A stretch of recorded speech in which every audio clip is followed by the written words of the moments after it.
Le agradezco que esta noche me acompañe Marta Ramos, ella es directora nacional editorial en la justamente Organización Editorial Mexicana de la OEM. Gracias por acompañarnos, muy buenas noches. Al contrario, gracias por estar con nosotros. Y me acompaña también un especialista en el tema, Marco Lara, durante muchos años analizando justamente este tipo de temáticas, socio presidente de Nuevo Periodismo para la Justicia. Gracias, Marco, por acompañarnos. Qué interesante propuesta, de verdad. Marta, platícanos un poco, pues la raíz de esto y dónde surge y cómo se ponen de acuerdo. Llevamos varios intentos, varios tropezones, como sucede con todas las cosas que uno quiere hacer, de meter historias de periodismo de paz, que es este periodismo que retoma lo que está sucediendo en zonas que fueron duramente golpeadas por la violencia y qué están haciendo ahora y cómo se están reconstruyendo. Y hicimos algunos intentos, como que no pegaban bien, lo tratamos de hacer en algunos estados y finalmente, efectivamente, nosotros nos reunimos anualmente todos los directores de todos los diarios de la OEM, que está prácticamente de Tijuana a Tapachula, a discutir muchos temas, entre ellos el asunto de la nota roja, porque tiene muchos matices y tiene muchos temas por resolver. Lo comentábamos Marco y yo hace ratito fuera del aire, desde el modelo de negocio, la exigencia de los voceadores de tiene que traer muertitos, si no, no se va a vender, ¿no? Hasta platicar con la propia sociedad. Y la verdad es que la propia sociedad, en reuniones, en corto, en cartas, en festejos, en lo que sea, dice una y otra vez, no somos nada más muertos, mi ciudad no es nada más esto, somos otra cosa. Lo que hicimos en Morelos fue tomar el modelo de una ciudad, de un estado que tiene el golpe de la violencia desde hace más de 10 años, sí, y que efectivamente las notas ya no generan mayor, ya no mueven a nadie, pues, ¿no? Ya son la normalidad. Pues lo que hay que cambiar es la normalidad, ¿no? Y entonces hay que empezar a hablar de otra cosa, hay que empezar a abordar los temas de otra manera, no dejarlos de publicar, ¿eh? Son cosas distintas. No es violóla, matóla con una pistola, es qué está pasando en esa zona donde una chica fue violentada. Es decir, eso es otro aborde del tema. Y lo empezamos a hacer en Morelos porque además es una plaza donde los propios periódicos hemos sufrido todas las vías de la violencia. Sí. Gente que no quiere salir retratada porque no la vayan a secuestrar. Gente que no quiere anunciarse porque no la vayan a extorsionar. Voceadores que no lo quieren vender porque no los vayan a robar. Entonces, en esa situación... Eso es hacer periodismo ahí, en Morelos. Eso es hacer periodismo en Morelos, y eso es hacer periodismo en Veracruz, y eso es hacer periodismo en Guerrero, y en Michoacán, ¿no? Y el Bajío va para allá, ¿no? Sí. En Tamaulipas, ¿no? Guanajuato. Sinaloa, Guanajuato, Sonora, ahora se está poniendo igual. Entonces, pues hay que abarcarlo de otra manera. ¿Qué hicimos? Lo platicamos largo y tendido con la gente desde dentro. No queríamos llegar a lo que nos sucede en todos los periódicos, 11 de la noche, hora de cierre, no lleno, ¿qué meto? Mete la nota policíaca. Teníamos que hacer todo un ejercicio interno antes de poder hacer el compromiso público, que fue lo que ustedes vieron el lunes, en la edición del lunes pasado. Marco, señala algo muy interesante, Marta, que es, hay varios intentos, no es el primero. Ahí vamos y hemos tratado y nos hemos roto la cabeza para ver cómo le hacemos el enfoque. Y se enfrenta con estas barreras de los voceadores diciendo, pues no se les va a vender el periódico. Anunciantes que dicen, pues si no se les vende, pues yo no los anuncio. Y llevas años tratando el tema, Marco, el tema de la violencia, sí, el tema del periodismo. ¿Qué reflexión te merece este intento? Pienso que es un intento inédito, no había ocurrido, porque si bien después de lo que se hizo en Colombia con el Pacto de Medios, el que se hizo en El Salvador, que hay el Pacto de los 10 puntos del Salvador, en México se intentaron, particularmente con Calderón, y en Veracruz, la famosa Carta de Veracruz, pero eran sencillamente acuerdos corporativos encabezados por Televisa, por TV Azteca, muy en una lógica más de proximidad con el poder que con una voluntad de transformar el periodismo. A mí me parece que podríamos decir que considerando el tamaño del problema es un esfuerzo modesto. Sin embargo, el hecho de que sea un esfuerzo modesto lo hace increíble y me parece que es un esfuerzo que hay que monitorear y es un esfuerzo que hay que acompañar y es un esfuerzo que tendría que ir seguido, como hablábamos hace rato, de algo de lo que carecen históricamente los medios de noticias en México, que es ingenierías de procesos editoriales con enfoque de paz y con enfoque de derechos humanos. Mientras eso no ocurra, será la buena voluntad de los tomadores de decisiones, de los medios y de algunos perfiles de periodistas, editores, Entonces, este esfuerzo es modesto, pero es enorme. Además, la Organización Editorial Mexicana es líder en ciertos nichos del periodismo, y nos parece que nosotros lo vamos a acompañar no solo por el trabajo que hemos hecho desde el Nuevo Periodismo para la Justicia hoy, sino también porque resultó increíble que la propia prensa, que es otro nicho de periodismo, publicara algunas de las mejores historias de nuestro diplomado de periodismo para la justicia de la UNAM.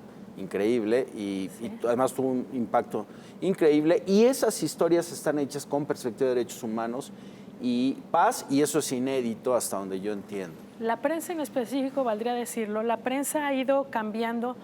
No va a cambiar radicalmente. La prensa es otro producto y es otro público y exige otras cosas. Pero dígale un poco a los televidentes qué es la prensa. La prensa es el periódico popular, entra dentro del nicho de periódicos populares de la Ciudad de México, el de mayor circulación. Tiene 92 años circulando en las calles, y es el que ha tenido las grandes crónicas policíacas desde hace 92 años. Tiene una sección muy buena que se llama Archivos Policíacos y narra estas historias, no se las esperan, son buenísimas. Pero ahora lo que ha hecho la prensa un poco es dejarlo verdaderamente policíaco en la contra. Ahí está, ¿no? Y en portadas le dedica más portadas a temas sociales. El aumento al salario, incrementó la gasolina, el bloqueo, los feminicidios. Fue, creo yo, el periódico que más portadas le ha dedicado a las marchas por feminicidios en toda la Ciudad de México. Y ha aumentado el tiraje. No es una cosa extraordinaria, no estamos en épocas de que los tirajes son una locura. Ya no son. Pero es evidente que la nota roja no es lo que más vende. Ya no es lo que más vende. No ya es lo que el más morbo vende. de la nota roja. Pasamos todo. ¿Qué más necesitamos ver? Lo que tú dices, ¿no? 150 osamentas encontramos. ¿Eso qué es? Humanamente ni siquiera podemos imaginar eso. Entonces lo bloqueas, claro, y te vas a lo que sigue. ¿Qué es lo que sigue? Asaltaron a mi prima en la esquina. Afortunadamente, Dios la protegió y salió bien. Eso es lo que a mí me duele, lo que pasó en la esquina. No quiero que salga en el periódico, sino en mi Twitter, ¿no? Además. ¿Qué reacción ha tenido de los lectores, por ejemplo, del público, del pulso de las redes? Una reacción bastante buena. De lectores, bien. Lo suplimos además con otra serie de contenidos, porque el periódico, el papel es cuadrado, el papel se tiene que llenar. Entonces lo suplimos con otro tipo de contenido social que ha tenido muy buena recepción. Como modelo de negocio parece que pinta bien, es decir, hay gente que por el hecho del cambio editorial está interesada en anunciarse, cosa que nos tiene también muy contentos, pero además ha habido reacciones en otros lados. Hubo un alcalde en un estado del Bajío justo que llamó para preguntar si no íbamos a hacer lo mismo en esa zona. Entonces quiere decir que evidentemente como que dimos en un nervio, ahora nada más hay que saber tratar bien al paciente, ¿no? Claro. Marco, durante muchos años también ha estado muy cerca de la docencia del periodismo, justamente formando generaciones de periodistas. ¿Viene desde ahí o tendría que ser desde ahí la ingeniería justamente de procesos editoriales, hablar de periodismo de paz? ¿Sí es ya entrenar de manera distinta a una nueva generación? Yo creo que son muchos frentes. Está desde luego el frente industrial, ¿no? Es decir, los medios obedecen a lógicas industriales, sobre todo en un país como México, que tiene un sistema de medios normativamente muy anacrónico, y eso hace que los medios sigan sometidos al poder político por razones del manejo presupuestal aviesos que no permite políticas editoriales profesionales en sentido estricto, o las castiga muchísimo. Y también la paradoja de que hay grandes zonas del país, y eso ustedes deben vivirlo en la cadena, donde la sociedad vive de la burocracia, es decir, vive de empleados de gobierno. Entonces, eso es por un lado. Por otro lado, está también el analfabetismo mediático, es decir, la sociedad mexicana, a mi juicio, tiene un déficit democrático severo que tiene que ver con el ejercicio del derecho a la información. Entonces, no es un contrapeso de los medios, no es un contrapeso del poder político en la manera de comunicar. O sea, prácticamente lo vemos en las conferencias de la mañana de López Obrador. Eso parece una homilía, no parece un acto de informar. De informar. Sí. Además, no tiene sentido que una persona esté hablando todos los días para informar. Me parece que hay mecanismos de rendición de cuentas y accountability social, Pero ahí hay un ejemplo de precariedad democrática, ¿no? Y por otra parte está el gremio, querido Risco. O sea, el gremio, estamos muy anclados en prácticas, en lo que la nueva sociología o la sociología del nuevo institucionalismo llama modelos mentales. Es decir, el gremio periodístico parece estar anclado en viejos modelos mentales del periodismo decimonónico, particularmente el gremio al que yo pertenezco, o el subgremio o subfauna de periodistas policiales y judiciales. Y entonces hay unas resistencias tremendas al cambio y a incorporar nuevas perspectivas que se centren en la dignidad, en el interés público, en la construcción de paz como un proceso participativo, ¿no? Entonces, creo que son un montón de frentes y desde luego este tipo de espacios, exacto, o sea, hablar de esto, porque también tenemos el problema del hiperboyerismo mediático, o sea, esta cosa de yo quiero ver para creer, pues nos ha llevado a un mundo ya anestésico, ¿no? Del caso de esta fotografía también, insisto, te digo, para ir cerrando este tema, muy comentada a través de redes sociales, si tenía o no que haber una fotografía de lo ocurrido en Torreón, por ejemplo. ¿Qué comentario te merece? Nosotros publicamos una foto donde en primer plano se veían los juegos infantiles. A mí me parece que lo que hay que decir, o sea, que una fotografía como una nota debe narrar una historia, ¿no? A mí la fotografía, que además creo que también la llevó la prensa, ¿no? La fotografía de los cadáveres a mí ya no me dice nada, ¿no?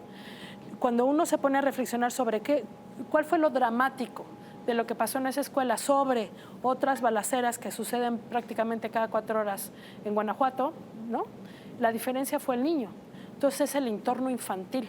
Para mí eso era, ¿no? Era llegar ahí. Era dar cuenta que estábamos hablando de un entorno que nosotros siempre pensamos virgen, ¿no? Y era el entorno infantil. No tenías que ponerlos, desde mi punto de vista, no tenías que ponerlos. Y ahí, perdón, Javier, hay otra arista. Se nos olvida casi siempre que hay un orden constitucional y normativo. Es decir, el artículo 78 de la Ley de Derechos de Niños, Niñas y Adolescentes prohíbe expresamente la publicación de imágenes de personas menores de 18 años. Expresamente así. Por otra parte, el artículo 20 constitucional y el 109 del Código Nacional de Procedimientos Penales prohíbe la publicación de imágenes de víctimas. Es decir, eso está plasmado tanto en el orden constitucional como en el orden procesal penal. Y entonces esa es una discusión que tenemos que tener, ¿perdón? Sí, partamos de ahí. Exacto. Partamos de la ley. Lo que decíamos, ese día sale el evento, lo empezamos todos a cubrir en la mañana, inmediatamente sale Gobernación a poner por Twitter las reglas de no debemos identificar a los menores. Pues no deberíamos todos saberlo y asumirlo. Es decir, no debería haber todo este ejercicio. Sí es verdad, o sí creo yo, que un medio de comunicación debería ser, lo comentábamos igual, un lugar seguro. Es decir, si yo llego al medio tengo que estar seguro de lo que leo, seguro de lo que me dicen y seguro del impacto que me da, ¿no? Lo comentaba un director hace muchos años. ¿Estás seguro que con esto quieres desayunar? ¿Con esa foto quieres desayunar? ¿No? Híjole. Pues nos quedamos con eso. La verdad es que tiene el micrófono abierto. Ojalá le demos seguimiento a ese tema. Vamos a ver cómo avanza en las semanas, cómo va asentándose justamente esta decisión. Por lo pronto nosotros sí quisimos detenernos en esto. Nos parece este hecho inédito, un aporte también desde el periodismo, así que le damos seguimiento a No Podemos Hacerlo Más. Y bueno, muchas gracias por acompañarnos, Marta. Al contrario, esta noche. Gracias de a verdad, ustedes. Marco, Gracias, Marco. gracias de verdad por estar por acá.